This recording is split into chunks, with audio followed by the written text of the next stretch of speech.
കാണുന്ന ചെട്ടിനാട് പാലസിൽ എൻട്രി ഇല്ലെന്ന് നിങ്ങളിൽ എത്ര പേർക്കറിയാം? മിക്ക ഫിലിമുകളിലും ഷൂട്ട് ചെയ്യുന്ന ഫ്രണ്ട് അതാണെങ്കിലും ഉൾഭാഗം കൂടുതലും ഷൂട്ട് ചെയ്യുന്ന ഇതുപോലുള്ള മറ്റ് പാലസുകളിലോ വീടുകളിലോ ആണ് കേട്ടോ.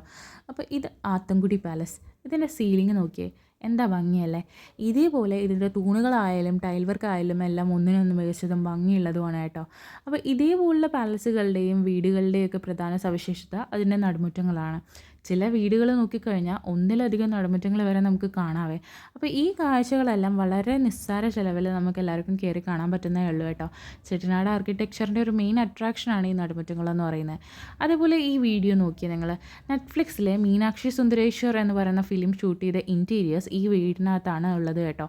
അതേപോലെ ഈ വീടുകളുടെയൊക്കെ ജനലും വാതിലും ഒക്കെ നോക്കിക്കഴിഞ്ഞാൽ ഇതുപോലുള്ള ബ്യൂട്ടിഫുൾ കൊത്തുപണികൾ നമുക്ക് കാണാൻ പറ്റുമേ. പക്ഷേ ചെട്ടിനാടെന്ന് പറയുമ്പോൾ ഇതേപോലെ അബാൻഡൻഡ് ആയിട്ടുള്ള മെയിൻറ്റെയിനൻസ് തീരെ ഇല്ലാത്ത ഗോസ്റ്റഡ് ബിൽഡിങ്സും കൂടെ ഉൾപ്പെട്ടതാണ്. ഈ ബിൽഡിങ്ങിനകത്തൊന്നും ആൾക്കാരില്ലെന്ന് നമുക്ക് തോന്നിയാലും ഇതിനകത്ത് മിക്കതിലും ഇപ്പോഴും ആൾക്കാർ താമസിക്കുന്നുണ്ട് എന്നുള്ളതാണ് ഒരു യാഥാർത്ഥ്യം.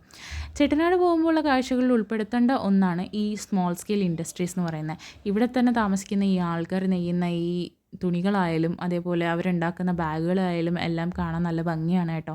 ഇനിയിപ്പോൾ നിങ്ങൾക്ക് വാങ്ങിക്കണമെങ്കിൽ അതിനുള്ള ഔട്ട്ലെറ്റ്സും അവിടെ അവൈലബിൾ ആണ്. ഇവിടെ താമസിക്കുന്ന ഈ ആൾക്കാരുടെ ഒരു പ്രധാന വരുമാന മാർഗ്ഗങ്ങളിൽ ഒന്നാണ് കേട്ടോ ഈ സ്മോൾ സ്കെയിൽ ഇൻഡസ്ട്രീസ്. വാങ്ങിക്കാൻ താല്പര്യമുള്ളവർ വാങ്ങിക്കാം. അതേപോലെയുള്ളതാണ് ഈ ആത്തൻകുടി ടൈൽ ഫാക്ടറി എന്ന് പറയുന്നത്. നിങ്ങൾക്ക് ടൈൽ മേക്കിംഗ് കാണാൻ താല്പര്യമുണ്ടെങ്കിൽ അതിനുള്ള ഓപ്ഷനും അവിടെയുണ്ട് കേട്ടോ. അതേപോലെ ഈ ബോർഡ് നമ്മൾ വായിക്കാൻ ശ്രമിച്ച് കിട്ടാത്തതാണെങ്കിൽ നിങ്ങൾക്ക് അറിയെങ്കിൽ നിങ്ങൾ കമൻറ്റ് ചെയ്യുക.